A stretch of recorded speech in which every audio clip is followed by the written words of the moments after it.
मेरी पहचान सिर्फ इतनी है कि I am born in India. Bharat मेरी पहचान है, भारत मेरा सम्मान है, भारत मेरा अभिमान है।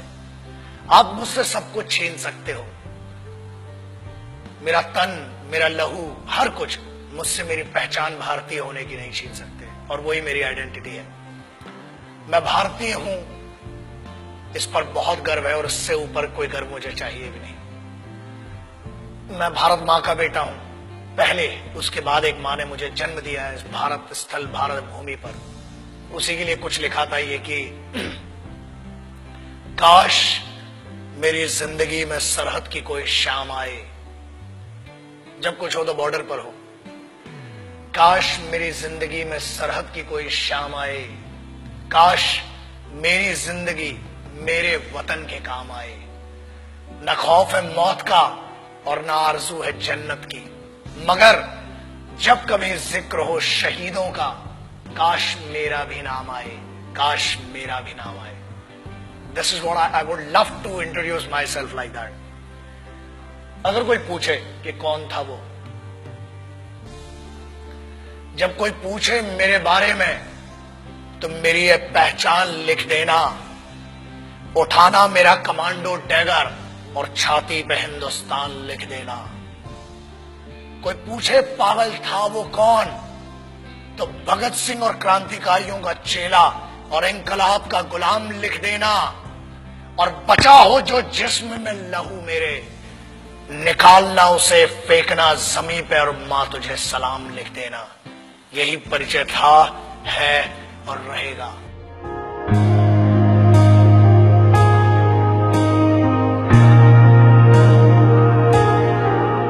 आजकल बहुत एक मुद्दा चल रहा है, देशभक्ति। कुछ लोगों ने उसे हिंदुओं से जोड़ दिया, कुछ ने मुसलमानों से जोड़ दिया, कुछ ने सिखों से, कुछ ने ईसाइयों से। एक बात याद रखना, हम पहचान हैं, एक ऐसा महाविद्यालय, एक ऐसी university. It's like an university, it's like a college, the country is like college.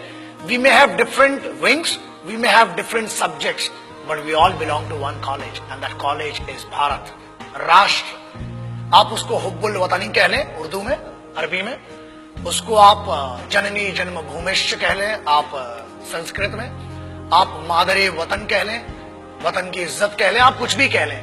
आज बहुत जरूरी हो गया है उस ट्रेटर, उस गद्दार, या बेहतर लैंग्वेज में उसको गद्दार और चूतिया कहेंगे, उसकी बात करना जो आज की डेट में बड़ा सेलिब्रिटी बन के फिर रहा है। Let's talk about that person जिसने हर फौजी और हर इस भारत मां के बेटे को हर्ट किया है। आज उसके बारे में बात करना बहुत जरूरी हो चुका है।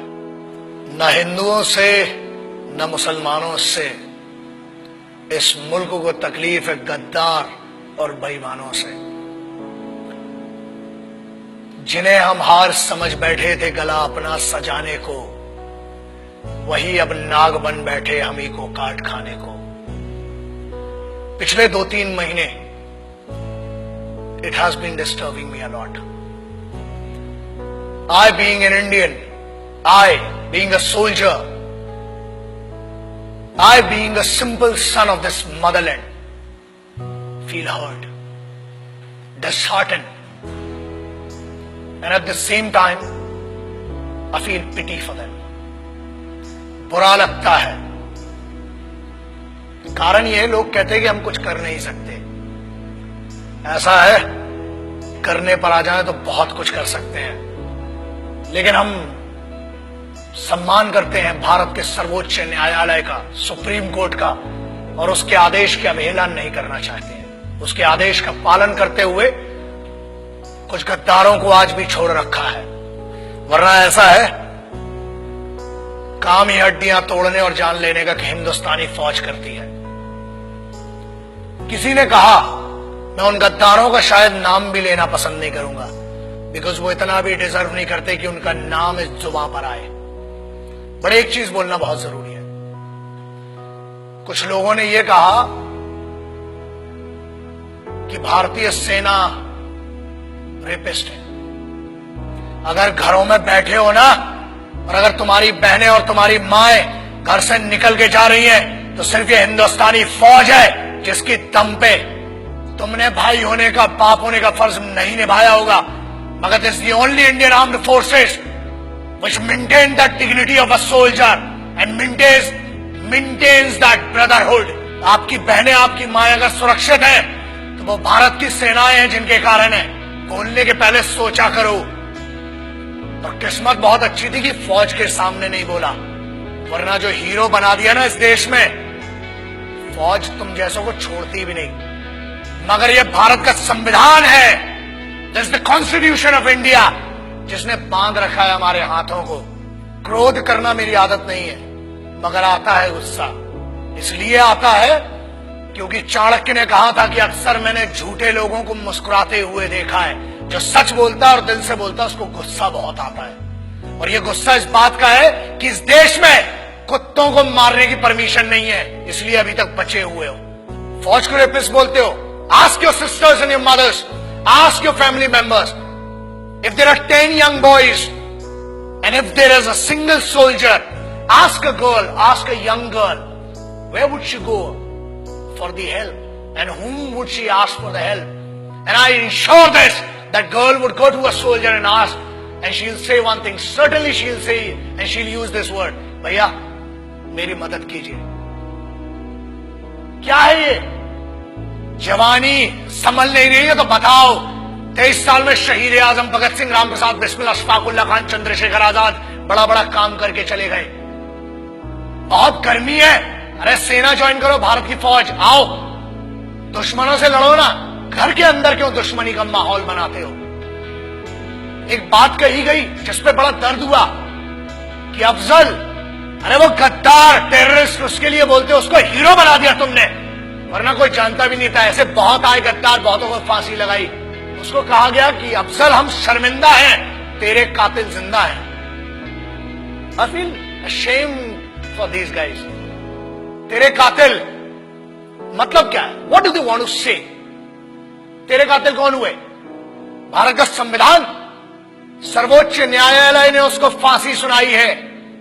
हर हक दिया इस बात का कि पहले आपकी पिटीशन दायर हो, आपके ऊपर पूरा मुकदमा चलाया गया। अरे समस्या ये, हम तो आतंकवादियों को भी, क्या बोलूं, भाषा फिसल जाएगी तो बहुतों के परखच्चे उड़ जाएंगे।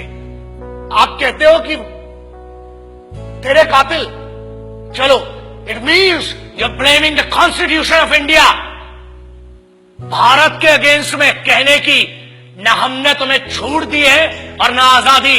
आजाद हुए हो तो भी इस फौज के कारण और उन क्रांतिकारियों के कारण जिनने अपना लहू बहाया है इस मिट्टी के लिए।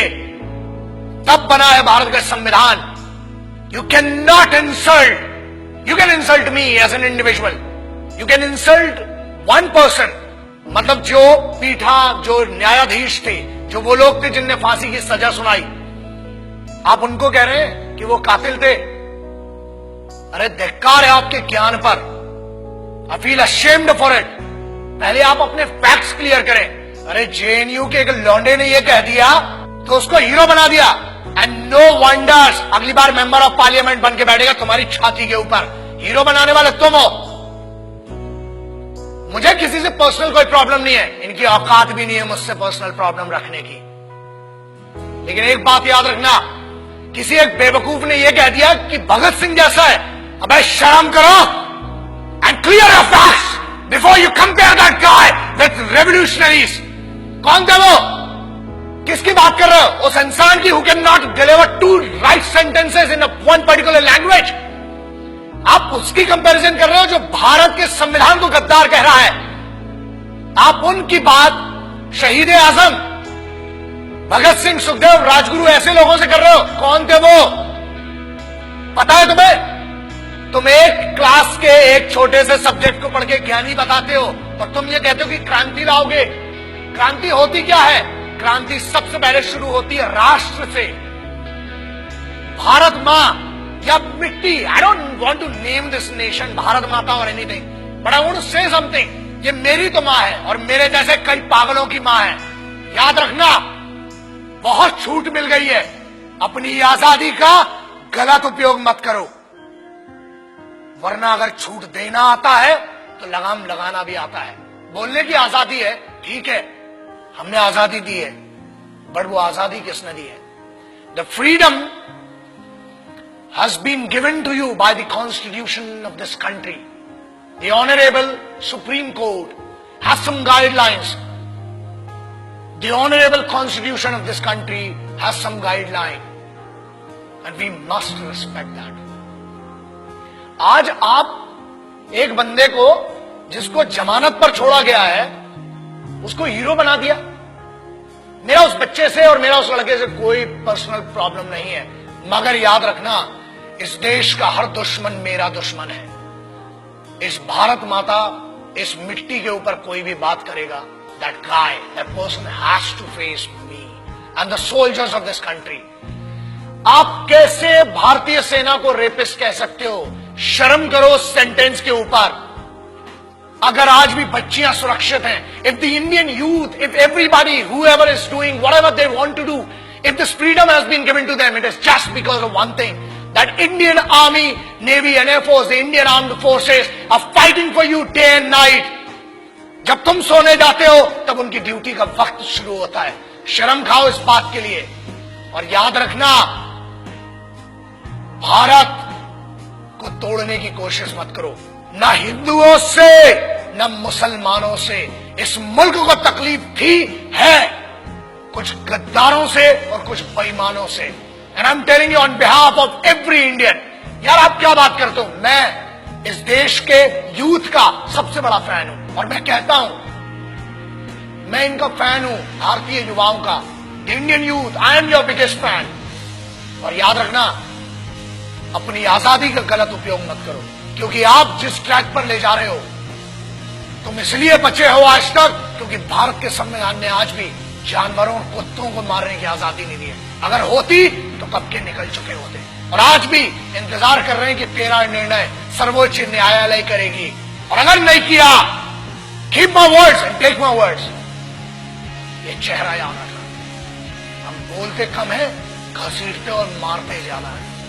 जय हिंद, वंदे मातरम, इनकलाब जिंदाबाद, भारत माता की जय. याद रखना.